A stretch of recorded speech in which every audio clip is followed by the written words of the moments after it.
যদি তোমার চিনতে অসুবিধা থাকে আবার ভালো করে চিনে নাও, আমি আব্দুর রাজ্জাক বিন ইউসুফ। তুমি সপ্তাহ কাটে দিলে আমি খোলা মাঠে বক্তব্য দিব। তোমার কিছু করার নাই, কিছু করতে হলে উপরে বলতে হবে। উপরে যতদিন পর্যন্ত সিদ্ধান্ত পরিবর্তন না হবে, তুমি কেন তোমার বাপও কিছু করতে পারবে না। তুমি 14 গোষ্ঠী মিলে কিছু করতে পারবে না, হারিয়ে যেতে হবে। হারিয়ে আছো, সারা বংশ দেশ এলাকা মিলে কিছু করতে পারবে না, হারিয়ে আছো। এক জামিয়া সালাফিয়া সারা দেশ দখল করে আছে, ইনশাল্লাহ আলহামদুলিল্লাহ সারা দেশ দখল করে আছে। তুমি প্রতিষ্ঠান খুঁজে বের করো, কোথায় কোন কওমি মাদ্রাসায় 300 জন শিক্ষক শিক্ষিকা আছে। এদেশের কোন প্রতিষ্ঠানে আছে? এদেশের কোন প্রতিষ্ঠানে 32 লক্ষ টাকা মাসে বেতন লাগে? তুমি বুঝতে পারছো না? হিংসাটা রেখে দিয়ে, ভদ্রতা বজায় রেখে, কিছু বললে আল্লাহকে বলো, কোরআন হাদিস শুনে মেনে চলো, কোরআন মাজিদ পড়ো, 5 ওয়াক্ত সালাত আদায় করো, আড্ডা পিটো না। 4টা কথা মনে রাখতে হবে, 5 ওয়াক্ত সালাত আদায় করতে হবে, হালাল রুজি উপার্জন করতে হবে, কোরআন তেলাওয়াত করতে হবে। 2 জন যেখানে বসে আছে সেখানে বসতে হবে না। আমার জীবনে কোনোদিন আমি চায়ের স্টলে বসিনি, বেঁচে আছি তো। আমি জীবনে কোনোদিন চায়ের স্টলে দোকান পাড়ে বসিনি, তো আছি তো বেঁচে। আমি বেঁচে নাই আপনাদের মাঝে, বেঁচে আছি তো, চলছে তো। আড্ডা পিটতে হবে না, ওখানে কারো বদনাম করবেন, এক বদনামে সারা জীবনে তাহাজ্জুদ পড়েছেন, এক পাল্লাতে দিলে এক বদনামে সব খেয়ে ফেলে দিবে। কাজেই যেখানে 2 জন লোক বসে আছে ওখানে বসবেন না। কাজে গেছেন দোকানে, আসসালামু আলাইকুম ভাই, জিনিস 1 কেজি লবণ কিনতে এসেছি, দেন, আর 100 মরিচ দেন, কিনা শেষ হয়ে গেছে, আসসালামু আলাইকুম। ওখানে 1 মিনিট দেরি করবেন না। ওখানে কারোর বদনাম হচ্ছে, খালি যদি বলেন আসলেই খারাপ, ঠিকই বলেছিস, আসলেই খারাপ, আর রেহাই হবে না। এই যে ভাষাটা আপনি মুখ দিয়ে বের করলেন, এটা এখন আপনি কি দিয়ে ঠেকাবেন? কি দিয়ে ঠেকাবেন? তাহাজ্জুদ পড়ে হবে না, হজ করে হবে না, দান করে হবে না, তাসবিহ তাহলিল করে হবে না, জিকির আজকার করে হবে না। তাহলে আমি কি করলাম? এমন কি বিপদে পড়ে গেলাম? আপনি যার ব্যাপারে বলেছেন ভালো, ঠিকই বলেছিস, আসলেই খারাপ, তার হাত ধরে বলতে হবে, ক্ষমা করলে হবে, না হলে বিচারের মাঠে ও নেকি নিয়ে নিবে, অবাক বিচার। ও নেকি নিয়ে নিবে, অবাক বিচার। এইভাবে রাসূল সাল্লাল্লাহু আলাইহি ওয়াসাল্লাম বিচারের কথা বলেছেন, অবাক বিচার। আবু হুরায়রা রাদিয়াল্লাহু তাআলা আনহু বলেন, রাসূল সাল্লাল্লাহু আলাইহি ওয়াসাল্লাম বলেছেন, লা ইয়ালজান নারা রাজুলুন বাকা মিন খাশিয়াতিল্লাহ হাত্তা ইয়াউদাল লাবানু ফি দারে। গাভীর বাট ওলান থেকে দুধ বের করে ভিতরে ঢোকানো যায় না, যেমন আল্লাহর ভয়ে কাঁদে যে সে জাহান্নামে যাবে না, তেমন। গাভীর বান ওলান থেকে দুধ বের করে ভিতরে ঢোকানো যায় না, যেমন আল্লাহর ভয়ে কাঁদে যে সে জাহান্নামে যাবে না, তেমন। এইভাবেই মুহাম্মদ সাল্লাল্লাহু আলাইহি ওয়াসাল্লাম বলেছেন। আমি আপনাকে হুবহু বাংলা করে দেখালাম, রাসূলের মুখের ভাষাটা এইরকমই। লা ইয়ালজান নারার রাজুল, জাহান্নামে ঢুকবে না সেই ব্যক্তি, বাকা মিন খাসিয়াতিল্লাহ, যে আল্লাহর ভয়ে কাঁদে, হাত্তা ইয়াউদাল লাবানু ফি দারে, দুধ আর ওলানে ঢুকবে না। তারপরে বলছেন, ওয়ালা ইয়াজতামিউ গুবারুন ফি সাবিলিল্লাহ, দোখানো জাহান্নাম, আল্লাহর পথে চলে যে, কোরআন হাদিস পড়ে যে, আল্লাহর পথে চলে যে, কোরআন হাদিস পড়ে যে, এর পায়ের ধুলা এই ব্যক্তি আর জাহান্নামের আগুন একসাথে হবে না। জাহান্নামের ধোঁয়ার এই ব্যক্তি একসাথে হবে না, এই কথা মুহাম্মদ সাল্লাল্লাহু আলাইহি সাল্লাম বলেন। আনাস রাদিয়াল্লাহু তাআলা আনহু বলেন, রাসূল সাল্লাল্লাহু আলাইহি সাল্লাম বলেছেন, সালাসাতুন লা তারা আইনুহুমান নারা, তিন শ্রেণীর মানুষ জাহান্নাম দেখবে না, তিন শ্রেণীর মানুষ জাহান্নামে যাবে না, তিন শ্রেণীর চক্ষু জাহান্নামকে দেখবে না।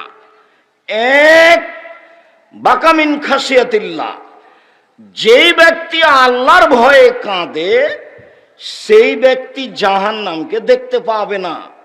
দুই, হারাসাত ফি সাবিলিল্লাহ, যেই ব্যক্তি আল্লাহর রাস্তায় পাহারা দেয় সেই ব্যক্তি জাহান্নামকে দেখতে পাবে না। তিন, গাজাতান মাহারিমিল্লাহ, বেগানা নারীকে দেখে চক্ষু নিচু করে যে সেই ব্যক্তি জাহান্নামকে দেখতে পাবে না। অপর নারীকে দেখে চক্ষু নিচু করে যে সে জাহান্নামকে দেখতে পাবে না। বলো তোমার মোবাইলের কি হবে? বলো তোমার আব্বা আম্মা যে দিন রাত টিভিতে খবর দেখছে, রং মাখানো মহিলাটা দিন রাত দেখছে, এটা কেমন হবে? এটা কি? জারির রাদিয়াল্লাহু তাআলা আনহু বলেন, সালতু রাসূলুল্লাহ সাল্লাল্লাহু আলাইহি ওয়াসাল্লাম নাজরাতিল ফাজাতে, আমি একদা আল্লাহ রাসূলকে জিজ্ঞাসা করলাম হঠাৎ মহিলাদের উপরে চোখ পড়ে যাওয়ার ব্যাপারে। আল্লাহর নবী, হঠাৎ যদি মহিলাদের উপরে চোখ পড়ে যায় তাহলে কি করব? উত্তর দিচ্ছেন দেখেন, ফামারানি, তিনি আমাকে আদেশ করলেন, আন আশরিফা বাসারি, আমি আমার চোখটা ফিরিয়ে নিব। তিনি আমাকে আদেশ করলেন আমি আমার চোখটা ফিরিয়ে নিব। তাহলে নিতান্তই টিভিতে যদি খবর শুনতেই হয় তাহলে এভাবে বসতে হবে। রাসূল সাল্লাল্লাহু আলাইহি সাল্লামের কথা তোমার সামনে নকল করছি। মনে করো না আমি আব্দুর রাজ্জাক বিন ইউসুফ বলে গেলাম, মনে করিও মুহাম্মদ সাল্লাল্লাহু আলাইহি সাল্লাম বলেছেন, সেই কথা উনি আমাদের সামনে পেশ করলেন। তুমি সরিষা সমপরিমাণ খাটো চোখে দেখিও না। আমার জীবনে কোনোদিন আমি অপ্রয়োজনীয় বাক্য বলিনি 90 সাল থেকে না আজ পর্যন্ত। আজকেও কোনো অপ্রয়োজনীয় বাক্য বলবো না বলে আশা করছি ইনশাআল্লাহ। উবাদা ইবনে সামিত রাদিয়াল্লাহু তাআলা আনহু বলেন, রাসূল সাল্লাল্লাহু আলাইহি সাল্লাম বলেছেন, পৃথিবীর মানুষ 6টা জিনিসের জিম্মেদারি নাও, আমি তোমাকে জান্নাতে নিয়ে যাওয়ার জিম্মেদারি নিলাম। তার একটি হচ্ছে অপর নারীকে দেখে চক্ষু নিচু করো। অপর নারীকে দেখে চক্ষু নিচু করো। কিভাবে জান্নাতে নিয়ে যেতে হবে সেটা আমার ব্যাপার, আমি নিয়ে যাব। এই কথা মুহাম্মদ সাল্লাল্লাহু আলাইহি সাল্লাম বলেন। দৃষ্টি খুব কঠিন জিনিস। আল্লাহর নবী একদা বলছেন, সঙ্গী সাথী ইস্তাহি মিনাল্লাহ হাক্কাল হায়া, সঙ্গী সাথী তোমরা একটু আল্লাহকে সত্য সত্য লজ্জা করো তো। সঙ্গী সাথী তোমরা একটু সত্য সত্য আল্লাহকে লজ্জা করো তো। তো সাহাবীগণ বলছেন, আল্লাহর নবী আমরা আল্লাহকে লজ্জা করি, আমরা সত্য সত্যই আল্লাহকে লজ্জা করি। তখন আল্লাহ রাসূল বলছেন, না না না না না, তোমরা যেটা বুঝেছো আমি সেটা বলিনি। আমি বলছি মাইয়াফাজু রাসাহু ওয়া মা হাওয়া ও মা হাওলাহু, যে তার মাথাকে রক্ষা করে, মাথা সংক্রান্ত যা কিছু আছে তাকে রক্ষা করে, সেই সত্য সত্য আল্লাহকে লজ্জা করে। মাথার সাথে আছে 2 কান, 2 কানে আছে ইয়ারফোন লাগানো, ইন্ডিয়ার গান চলছে, এ আল্লাহকে লজ্জা করে না। মাথার সাথে আছে চক্ষু, দিন রাত নগ্ন নারীকে দেখছে টিভিতে ও মোবাইলে, এ আল্লাহকে লজ্জা করে না। সাহাবীগণকে আল্লাহ নবী বলছেন, সঙ্গী সাথী তোমরা একটু সত্য সত্যই আল্লাহকে লজ্জা করো তো। তো সাহাবীগণ বলছেন, আল্লাহর নবী আমরা সত্য সত্যই আল্লাহকে লজ্জা করি। তখন আল্লাহ রাসূল বলছেন, না না না না না, আমি এটা বলিনি। আমি বলছি মাথা সহ মাথার সাথে আর যা আছে সবকে তুমি হেফাজত করো, তাহলে তুমি আল্লাহকে সত্য সত্যই লজ্জা করো। চোখ আছে, নাক আছে, মুখ আছে, মুখ সবচেয়ে বড় বিপদ। রাসূল সাল্লাল্লাহু আলাইহি সাল্লাম বলেন, মাইয়াজমান লি মা বাইনা লাইয়াইহি ওয়া মা বাইনা রিজলাইহি আজমাল্লাহুল জান্নাহ। এই জন্য তোমাকে দুজন যেখানে বসে আছে সেখানে বসতে নিষেধ করি। পৃথিবীর মানুষ শুনে রেখো, কেউ যদি মুখের জিম্মেদারি নিতে পারে, কেউ যদি লজ্জা স্থানের জিম্মেদারি নিতে পারে, জেনা করবে না, আমি মুহাম্মদ সাল্লাল্লাহু আলাইহি সাল্লাম তাকে জান্নাতে নিয়ে যাওয়ার জন্য জিম্মেদারি নিলাম। কিভাবে নিতে হবে সেটা আমার ব্যাপার। এক, মুখে বদনাম করবে না, মুখে কারো বিরুদ্ধে কিছু বলবে না, মুখে খারাপ কিছু বলবে না। দুই, জেনায় লিপ্ত হবে না। এই দুইটা কাজ ও করুক, বাকিটা আমি করব। আমার আর আপনার দুইটা, আর আল্লাহর নবীর একটা। উনি জান্নাতে নিয়ে যাবেন, আর আমাকে আর আপনাকে দুইটা করতে বলেছে, মুখ আর লজ্জা স্থান। মুখ বড় বিপদ, আপনি বুঝতে পারেননি আজকে সারাদিনে কত কি বলেছে। এই ছেলেরাকে বলছি তোমরা ধৈর্য ধারণ করো, একজন আর একজনকে বলবা সবর, ধৈর্য ধারণ করো। তার কেটে দিয়েছে, ধৈর্য ধারণ করো। সবর, ধৈর্য ধারণ করো। ধৈর্য ঘোড়ার ডিম নয়, ধৈর্য একটা জিনিস যেটা মানুষ বাস্তবায়ন করতে পারে, গরু ছাগল পারে না। ধৈর্য ঘোড়ার ডিম নয়, ধৈর্য একটা জিনিস যেটা বাস্তবায়ন করতে পারে মানুষ। কে পারে? মানুষ পারে, গরু ছাগল পারে না। গরু ছাগল ধৈর্য জিনিস বুঝে না, কাজে ওকে বুঝানো যাবে না। মানুষই ধৈর্য বুঝতে পারে, মানুষই এর বাস্তবায়ন করতে পারে। সম্মানিত দিনী ভাই বোন, রাসূল সাল্লাল্লাহু আলাইহি সাল্লাম একদা বলছেন, তোমাদের কি হবে, যুগের কি হবে, তোমাদের কি হবে, যুগের কি হবে, তোমাদের কি হবে, যুগের কি হবে। এদা উবকিতুম ফি হুসালাত মিনান নাস, যেদিন যুগের লোক হবে সবাই আগাছা, সবাই খারাপ, কে যে ভালো তা দেখা যায় না। মৌলানা সাহেব প্রতারণা দেয়, হাজি সাহেব প্রতারণা দেয়, মসজিদে মারামারি হয়, মাদ্রাসাতে মারামারি হয়, চেয়ারম্যান, মেম্বার, এমপি, মন্ত্রী, হেড মৌলানা, হেডমাস্টার, প্রিন্সিপাল সবাই টাকা আত্মসাৎ করে মেরে খায়। সবাই যে খারাপ, যখন সবাই খারাপ হবে তখন তোমাদের কি হবে, যুগের কি হবে, তোমাদের কি হবে, যুগের কি হবে। শোনো আবু মুসা, সমাজে যেদিন কোনো আমানতদারি থাকবে না, সবাই টাকা পয়সা মেরে খাবে, সেদিন তোমাদের কি হবে, যুগের কি হবে, সেদিন তোমাদের কি হবে, যুগের কি হবে। শোনো আবু মুসা, যেদিন মানুষের ভিতরে মতবিরোধ দেখা দিবে, এইভাবে দেখেন, দেখাচ্ছেন এইভাবে, আমার দিকে দেখেন তো, দেখাচ্ছেন তিনি এইভাবে, ডান হাতের আঙ্গুলগুলি বাম হাতের আঙ্গুলের ভিতরে যেভাবে ঢুকলো, মানুষের ভিতরে মতবিরোধ সেভাবে ঢুকবে। এই সামান্য প্রোগ্রাম তো কিছু ছেলে বলছে এখানে, কিছু ছেলে না ওখানে, ওখানে করবো। আর মুরব্বী বলছে এখানে, আর ছাড়ো মুরব্বীর কথা, ওখানে করব। কেউ কাকু মানে না। মসজিদে মারামারি লেগে গেছে সামান্য কথা নিয়ে।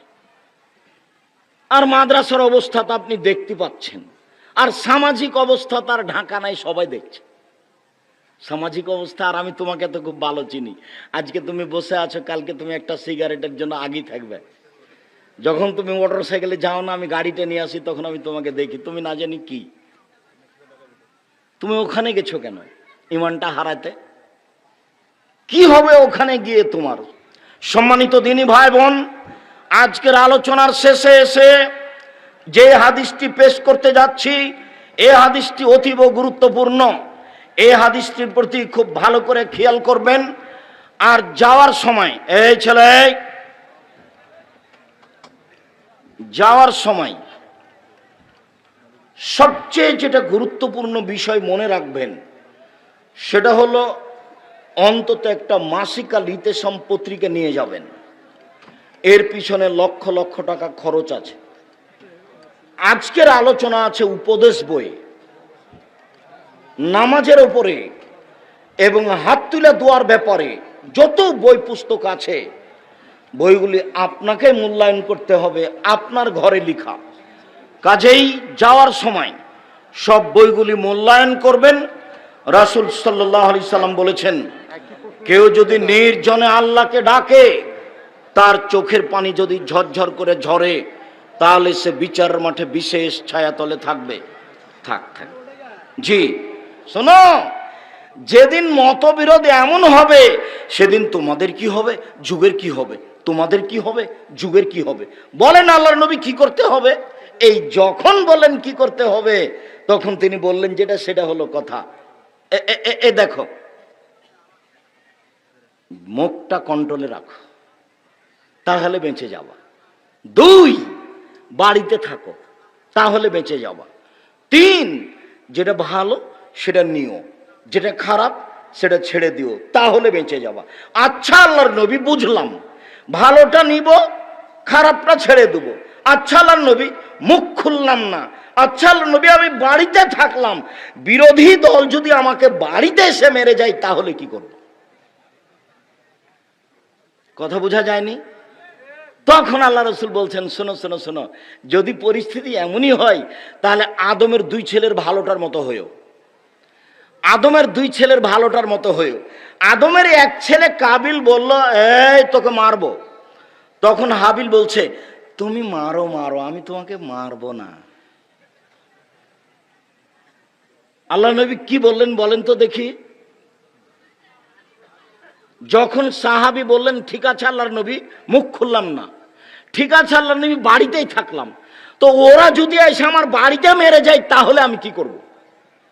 তখন আল্লাহ রসুল কি বললেন বলেন তো দেখি?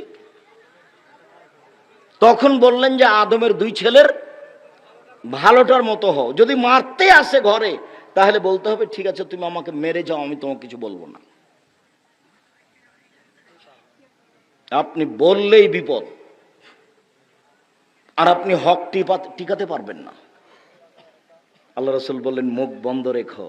একথা বলছেন, সঙ্গী সাথী বলতে পারো মানুষকে পিছন দিক থেকে ধাক্কা মেরে জাহান্নামে নিক্ষেপ করে কি? সঙ্গী সাথী বলতে পারো মানুষকে পিছন দিক থেকে ধাক্কা মেরে জাহান্নামে নিক্ষেপ করে কি? সঙ্গী সাথী বলতে পারো মানুষকে পিছন দিক থেকে ধাক্কা মেরে জাহান্নামে নিক্ষেপ করে কি? এ কথা বলতে বলতেই ফাঁক হাজের সেনাহু জিভাটা ধরে নিচ্ছে। জিভা মানুষকে পিছন দিক থেকে ধাক্কা মেরে জাহান্নামে নিক্ষেপ করে। মুখ বন্ধ রাখতে হবে, তাহলে পথ সহজ হবে। বলছিলাম চক্ষু নিচু রাখতে হবে। চক্ষু নিচু রাখতে শুধু পুরুষকে বলা হয়নি, মহিলাদেরকে বলা হয়েছে। মহান আল্লাহ বলেন, অকুলিল মুমিনাত ইয়াগজুজনা মিন আবসারিহিন্না ওয়া ইয়াহফাজনা ফুরুজাহুন্না ওয়া লা ইউবদিনা যিনাতাহুন্না।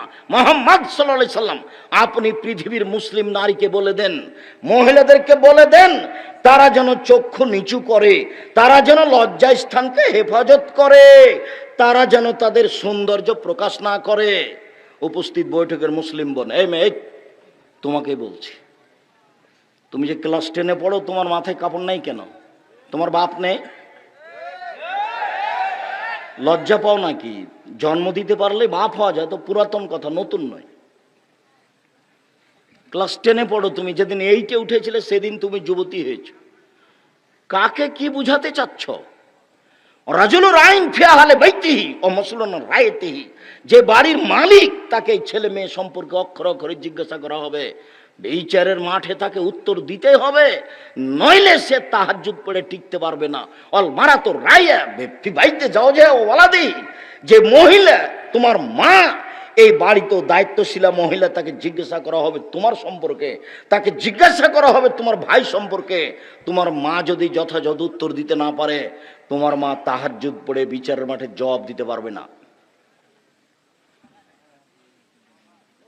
সম্মানিত দিনী ভাই বোন, মহান আল্লাহ বলেন, মহিলাদেরকেও চক্ষু নিচু করতে হবে, তাদের লজ্জা স্থানকে তাদেরকে হেফাজত করতে হবে, এবং তাদের সৌন্দর্য তাদেরকে ঢেকে রাখতে হবে। এটা আল্লাহ আদেশ করেন, এ আদেশ তাকে পালন করতেই হবে। উপস্থিত বৈঠকের দিনী মুসলিম বোন, আপনার সাথে আমার এখানে লম্বা কথা নেই, তবে এতটুক যে আপনি মনে রাখবেন, রাসূল সাল্লাল্লাহু আলাইহি সাল্লাম বলেছেন, মহিলারা যদি 4টা কাজ করতে পারে জান্নাতের সব দরজা তারা খোলা পাবে। বেশি নয়, 4টা কাজ যদি তারা করতে পারে জান্নাতের সব দরজা খোলা পাবে। বেশি নয়। 1, 5 ওয়াক্ত সালাত, 2, রমজান মাসের সিয়াম, 3, স্বামীকে মেনে চলা, 4, জেনায় লিপ্ত না হওয়া। এই 4টে কাজ বাস্তবায়নের জন্য চেষ্টা করুন, জান্নাত হবে ইনশাআল্লাহ। 1, 5 ওয়াক্ত সালাত, 2, রমজান মাসের সিয়াম, 3, স্বামীকে মেনে চলা, 4, জেনায় লিপ্ত না হওয়া। আব্দুর রাজাক সাহেব, হুয়াকুয়া একটা উল্লেখযোগ্য গ্রাম আপনার জানা আছে। আমরা এই গ্রামে বসবাস করি, আমরা জেনার সাথে সম্পৃক্ত নই। আমরা 3টা কাজই করার চেষ্টা করি। 1, 5 ওয়াক্ত সালাত, 2 রমজান মাসে রোজা, 3 জেনায় লিপ্ত না হওয়া। আমরা 3টাই যথাযথভাবে বাস্তবায়ন করি। 4 স্বামীকে মেনে চলা, এটা পূর্ণ পারি না। কেন? আমার স্বামীর মুখ খারাপ, ও গালি দেয়। গালি দিবেন কেন? মুখ খারাপ করবেন কেন? মুখ খারাপ করবেন কেন? খেতে বসে আল্লাহ রাসূল কোনোদিন খাদ্যের নিন্দা করেননি। ভালো লেগেছে খেয়েছেন, ভালো না লাগলে ছেড়ে দিয়েছেন। ভালো লেগেছে খেয়েছেন, ভালো লাগেনি ছেড়ে দিয়েছেন। একটা বাস্তব ঘটনা শোনা। এই ছেলে, কেউ কারোর গায়ে হাত দিবেন না। এক খেলে আমার দিকে চেয়ে থাকেন। আল্লাহ রাসূলের স্ত্রী একসাথে 11 জন ছিলেন।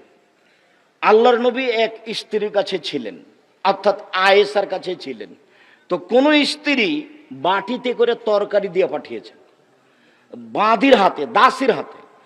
তো আয়েশার ঘরে এসে ওই দাসী বাটিটা হাতে করে আছে। তো আয়েশা এইভাবে বাটিটাতে আঘাত করে বাটিটা ফেলে ভেঙে দিয়েছে। বাটিটাও পড়ে গেছে, ভেঙে গেছে, তরকারিও সব পড়ে ভেঙে গেছে, নষ্ট হয়ে গেছে। তো আল্লাহ রাসূল বাটিটা উঠিয়ে, তরকারিগুলো উঠিয়ে নিয়ে একটা ভালো বাটিতে অন্য কিছু দিয়ে ওই কাজের মহিলাটার হাতে দিয়ে পাঠিয়ে দিলেন। আর ওই ভাঙা বাটিটা তিনি নিজে জোর লাগালেন, লাগিয়ে রেখে দিলেন। বললেন যে ভাঙাটা তোমার জন্য, আর তোমার ভালোটা আমি দিয়ে পাঠিয়ে দিয়েছি, যে খাদ্য দিয়ে পাঠিয়েছে। আল্লাহ রাসূল তার স্ত্রীকে কিছু বললেন, এটা বোঝা গেল না। আমি বুঝাতে পারিনি কি বলছি।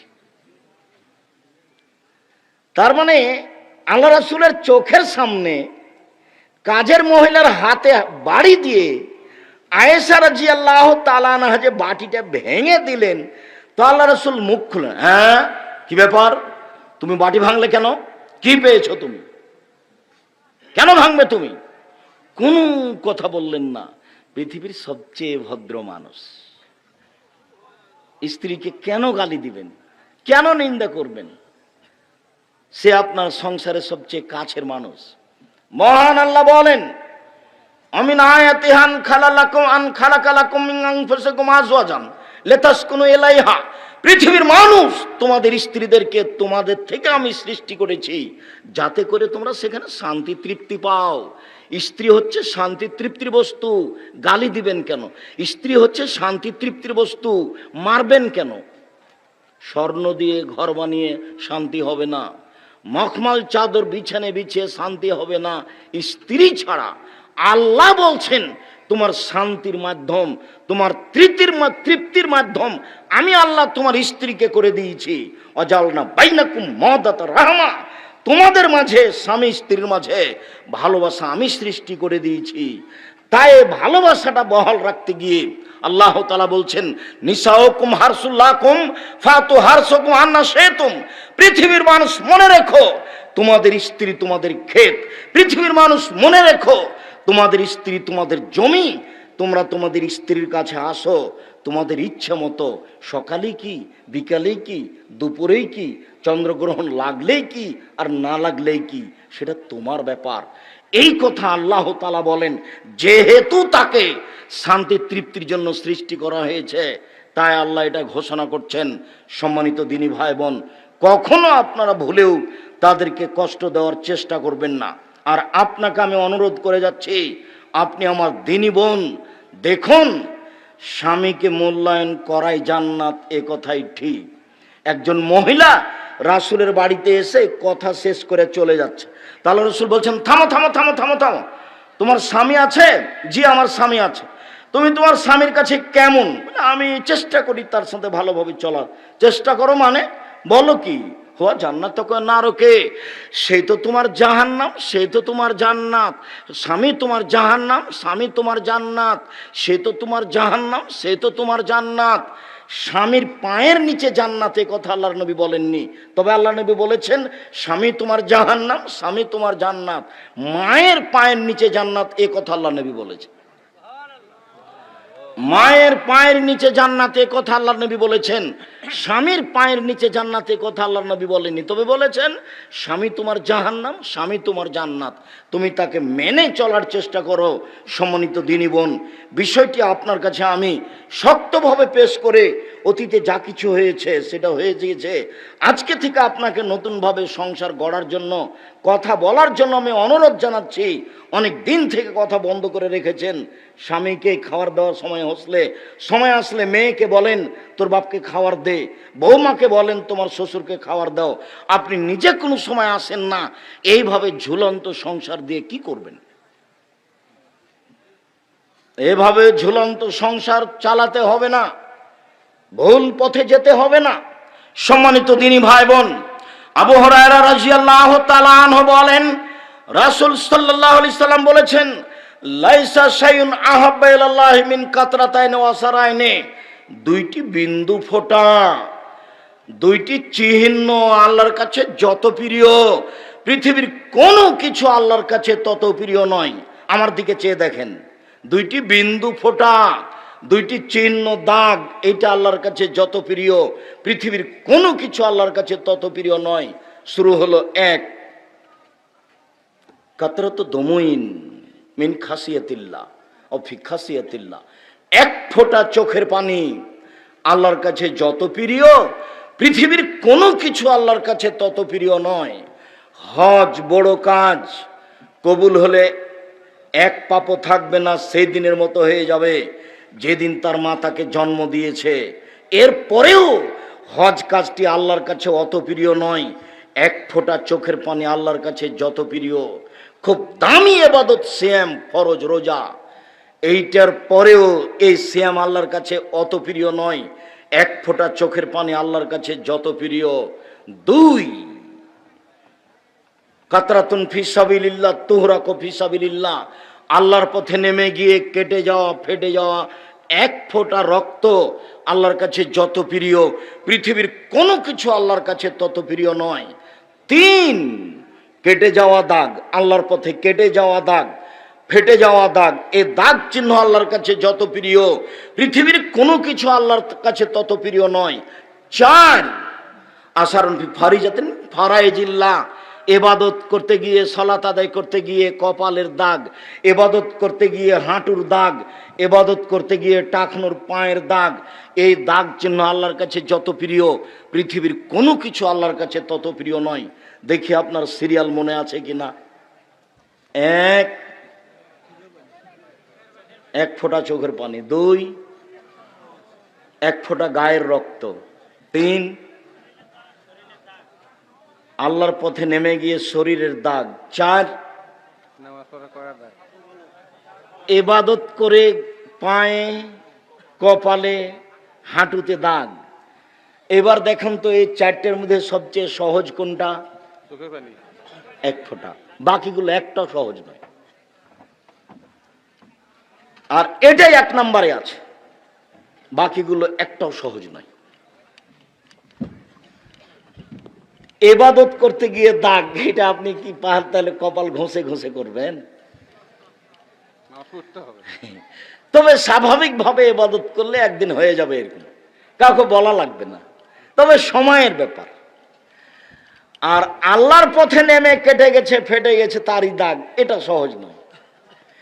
আল্লাহর পথে নেমে গায়ের এক ফোঁটা রক্ত, এটা সহজ নয়। আল্লাহর ভয়ে এক ফোঁটা চোখের পানি আজকেই পারেন। কি করতে হবে আব্দুর রাজ্জাক সাহেব? রাত 2টা 3টায় উঠতে হবে, সুন্দর করে ওযু করতে হবে, কেবলা মুখে হাত তুলে দোয়া করতে হবে, আল্লাহকে বলতে হবে আমি বড় অপরাধী, আমি বড় গুনাহগার, আমি বড় পাপী, আমি বড় গুনাহগার, আমি বড় অপরাধী। তুমি বড় দয়াবান, তুমি বড় ক্ষমাবান, তুমি আমাকে ক্ষমা ভিক্ষা দাও, তুমি আমাকে সম্মান ভিক্ষা দাও, তুমি আমাকে তাকওয়া ভিক্ষা দাও। এইভাবে বলতে বলতে বলতে বলতে দেখবেন এক পর্যায়ে 2 চোখের পানি ঝরঝর ঝরঝর করে ঝরছে। এরই নাম হচ্ছে আল্লাহ ভীতি। এই পানি যেদিন আপনার চোখ থেকে বের হবে, সেদিন আপনি বুঝতে পারবেন যে আমি আল্লাহর কাছে সবচেয়ে একটা প্রিয় কাজ করেছি। সম্মানিত দিনী ভাই বোন, আনাস রাদিয়াল্লাহু তাআলা আনহু বলেন, রাসূল সাল্লাল্লাহু আলাইহি ওয়াসাল্লাম বলেছেন, একদা আল্লাহর নবী বললেন, লাউ তাআলামুনা মা আলামু, পৃথিবীর মানুষ শুনে রেখো, আমি আল্লাহকে যেভাবে চিনি তোমরা যদি চিনতে, আমি আল্লাহকে যেভাবে জানি তোমরা যদি জানতে, তাহলে বেশি বেশি কাঁদতে কম কম হাসতে, বেশি বেশি কাঁদতে কম কম হাসতে।